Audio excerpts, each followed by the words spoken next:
శ్రీమాత్రే నమ. జై గురు దత్తాత్రేయ నమ.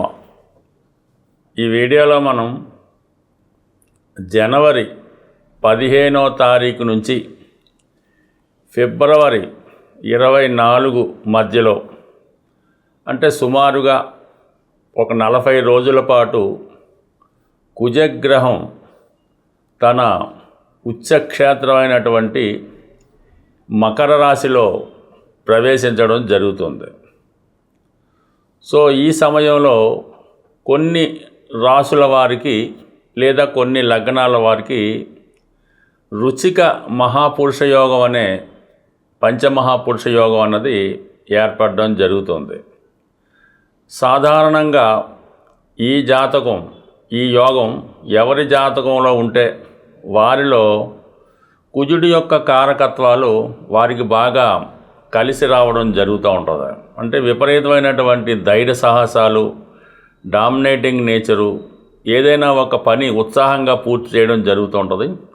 అయితే ఈ రుచిక మహాపురుష యోగం ఉన్న జాతకులు ఏదైనా ప్రభుత్వ సర్వీస్కి ప్రయత్నం చేస్తున్నప్పుడు, అంటే పెద్దవాటికి ఒక ఐపీఎస్, ఐఆర్ఎస్, ఐఏఎస్ లాంటి ఉన్నత స్థాయి ఉద్యోగాలు ప్రవేశించడానికి ఈ యోగం చాలా సహాయపడుతుంది.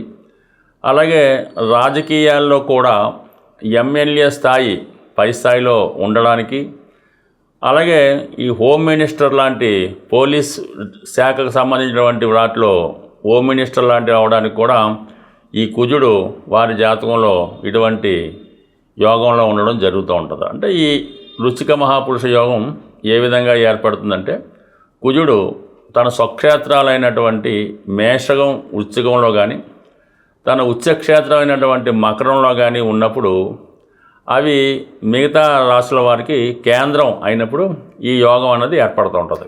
ఈ యోగ ప్రభావం ఉన్నవాళ్ళు పూర్వం సైన్యాధ్యక్షులుగా, కొంతమంది చక్రవర్తులుగా, రాజులుగా, అంటే యుద్ధం చేసి రాజ్యాలు సంపాదించే యోధులుగా వాళ్ళు విజయం సాధిస్తూ ఉండేవారు. నవ్ డేస్ అయితే వీళ్ళు ఎక్కువగా ఈ పోలీస్ డిపార్ట్మెంట్లోను, రాజకీయాల్లోనూ, రియల్ ఎస్టేట్ రంగంలో, అంటే ఒక సాధారణటువంటి వ్యక్తులు, ఒక సాధారణటువంటి డైలీ కూలీగా ఉన్నటువంటి వాళ్ళు ఈ భూమి సంబంధించింది, స్థిరాస్తి సంబంధించింది కన్స్ట్రక్షన్ రంగంలో ప్రవేశించి వేల కోట్లు సంపాదించారంటే వారి జాతకంలో కుజుడు బలంగా ఉండడం, ఇటువంటి రుచిక మహాపురుష యోగం వారి జాతకంలో ఏర్పడడం వల్ల వారి జీవితంలో సాధారణ స్థాయి నుంచి చాలా ఉన్నత స్థాయికి వెదగడానికి ఈ గ్రహస్థితి కారణమవుతుంటుంది.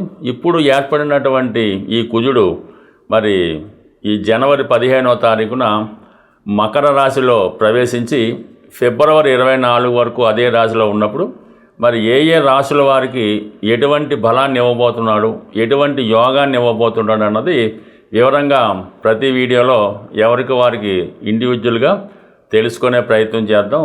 మేషరాశి వారికి ఈ రుచిక మహాపురుష యోగం ఏ విధంగా సహాయపడుతుందో మనం ఈ వీడియోలో పరిశీలిద్దాం. మేషరాశి వారికి కుజుడు రాశ్యాధిపతి. వారి జన్మజాతకంలో కుజుడు ఎంత బలం ఉంటే వారి జీవితంలో అంత పైకి రావడం జరుగుతూ ఉంటుంది. తొందరగా ఉద్యోగం సంపాదించడం, జీవితంలో తొందరగానే స్థిరపడడం, అలాగే పుత్ర సంతతి కలగడం కూడా కుజుని యొక్క ప్రభావం వల్లే జాతకుడికి రావడం జరుగుతుంటుంది. అదేవిధంగా ప్రస్తుతం ఈ కుజుడు దశమ స్థానంలో ప్రవేశించడం జరిగింది. మరి రుచిక మహాపురుష యోగం ఏర్పడింది అన్నమాట మన మేషరాశి వారికి. సో దాని తర్వాత కూడా ఈ ఫిబ్రవరి 24 తర్వాత కూడా ఈ కుజుడు 11వ స్థానంలోకి రావడం జరుగుతుంది. అక్కడ మిగతా 4 గ్రహాలతో కలిసి ఒక విధమైనటువంటి లాభస్థానంలో ఒక 5 గ్రహాలు ఏర్పడడం, ఇవన్నీ కూడా రాబోయే రోజుల్లో అంటే జనవరి 15 మొదలుకొని ఇంచుమించుగా ఒక 3 నెలల పాటు ఈ మేషరాశి వారికి చాలా విధాలుగా కలిసి రావడం జరుగుతుంటుంది. ఎస్పెషల్లీ ఈ జనవరి 15 ఏమైందంటే దశమ స్థానంలోకి కుజుడు వచ్చి ఒక ఉచ్చ స్థానంలో రావడం, అలాగే అదే స్థానంలో దిగ్బలుడు అవ్వడం వల్ల అత్యంత బలవంతుడై ఉన్నాడు. దాంతోపాటుగా ఈ మేషరాశి వారికి పంచమ స్థానాధిపతిగా ఉన్నటువంటి రవి కూడా ప్యారలల్గా దశమ స్థానంలో రవితో పాటు ఒక నెల రోజుల పాటు కలిసి సంచారం చేయడం జరుగుతూ ఉంటుంది.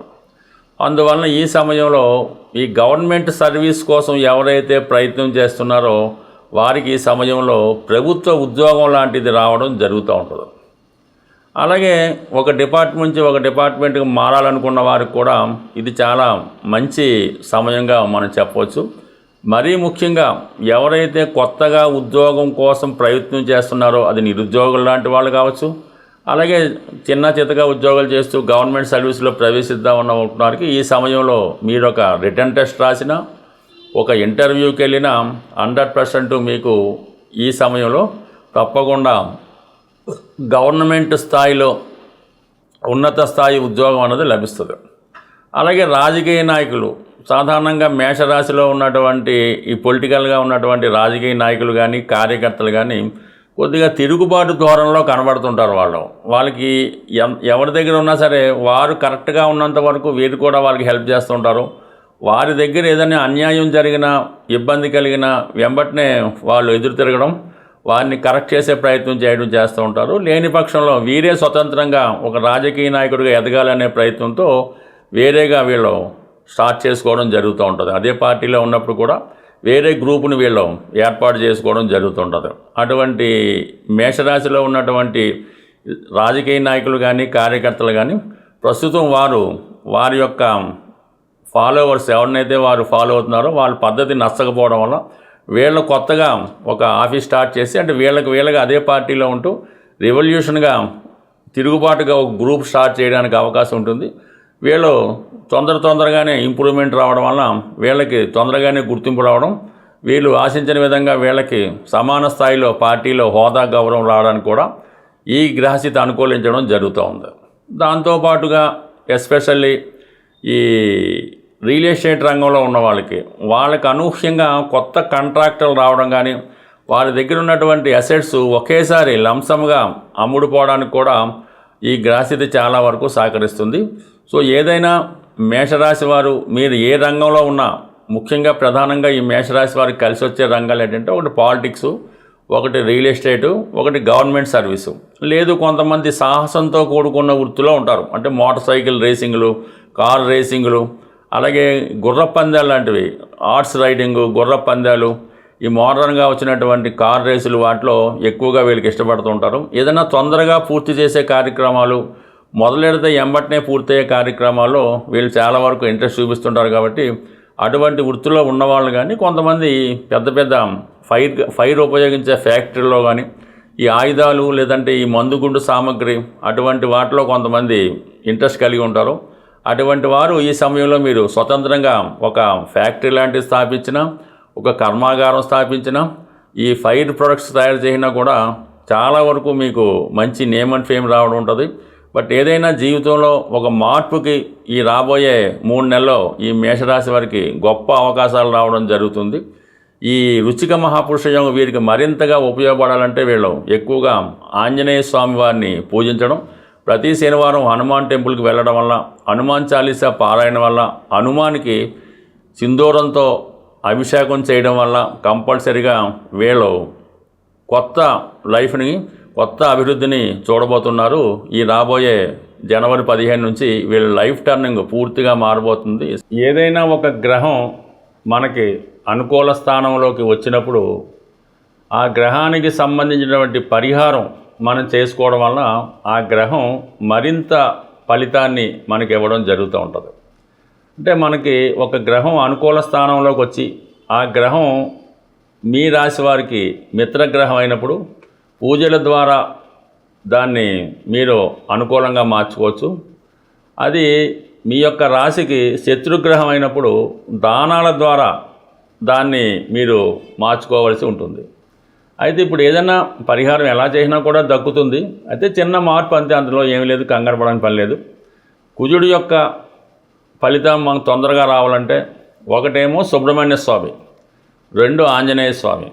ఇందులో ముఖ్యంగా వివాహానికి సంబంధించినటువంటి సమస్యలు, ఆర్థికపరమైనటువంటి సమస్యలు, ఉద్యోగానికి సంబంధించిన సమస్యలు, అలాగే వివాహం తర్వాత వచ్చినటువంటి గొడవలు, చికాకులు, కట్న వేధింపులు, భార్యాభర్తల మధ్య అనుకూలత లేకపోవడం, వీటన్నిటికీ ఆంజనేయ స్వామి వారిని పూజించుకోవడం వల్ల ఆ ఫలితం రావడం జరుగుతుంది. దీనికి ఏంటంటే సుమారుగా ప్రతి మంగళవారం ఆంజనేయ స్వామి వారికి తమలపాకులతో అర్చన చేయడం వల్ల, హనుమాన్ చాలీసా పారాయణ వల్ల మీకు తొందరగా ఆ ప్రయత్నం నెరవేరుతూ ఉంటుంది. అయితే సంతానం కొరకు ఎవరైతే ప్రయత్నం చేస్తూ ఉంటారో పిల్లలు కలగకపోవడం, పిల్లలు కలిగిన వాళ్ళ అభివృద్ధి లేకపోవడం, తరచుగా అబార్షన్స్ రాగడం, ఇవన్నీ కూడా మరి సుబ్రహ్మణ్య స్వామిని పూజించడం వల్ల మీకు తొందరగా సంతానం కలగడం, పిల్లలు ప్రయోజకులు అవడం జరుగుతూ ఉంటుంది. దీనికి మీరు సుబ్రహ్మణ్య స్వామికి, అది కూడా మంగళవారం రోజే పంచామృతాలతో, ముఖ్యంగా బెల్లం పానకంతో సుబ్రహ్మణ్య స్వామికి అభిషేకం చేసి మంగళవారం నియమంగా ఉండడం వల్ల తొందరగా సుబ్రహ్మణ్య స్వామి యొక్క అనుగ్రహంతో అటు వివాహానికి, పిల్లలకి ఉన్నటువంటి అన్ని సమస్యలు కూడా సాల్వ్ అవ్వడం జరుగుతూ ఉంటుంది. సో ఈ విధంగా మరి కుజగ్రహ అనుగ్రహం కావాలంటే చేయొచ్చు. కుజుడికి కందులు దానం చేయవలసి ఉంటుంది. నౌవేడేస్ కందులు పెద్దగా కాకపోయినా మంచి కందిపప్పు, ఒక కుజుడి సంఖ్య మరి చెప్పే విధంగా, అంటే కుజుడి సంఖ్య 9 అంటూ ఉంటారు, కానీ ఏంటంటే ఒక 6 కిలోలు కందిపప్పు ఏదైనా ఒక దేవస్థానంలో అన్నదానం చేసినటువంటి ప్రదేశాల్లో వారికి డొనేట్ చేసినా పర్లేదు, లేదంటే ఏదైనా దేవాలయంలో 6 కిలోల కందిపప్పు అక్కడ ఉన్నటువంటి బ్రాహ్మణులకి దక్షిణ తాంబూలంతో పాటు దానం చేయడం వల్ల కుజుడి యొక్క అనుగ్రహం పొందే అవకాశం ఉంది. లేదంటే కుజుడికి జపం అది చేయించి, అంటే అది మీ యొక్క తీవ్రతను బట్టి పరిహారం ఉంటుంది. బట్ ఏదైనా సింపుల్గా పరిహారం అంటే లేదా మీరు ఒక రాగి కడియాన్ని, కాపర్తో తయారు చేసిన కడియాన్ని కుడి చేయికి ధరించడం వల్ల కూడా కుజుడి యొక్క అనుగ్రహం మీకు తొందరగా లభిస్తుంది. స్వస్తి.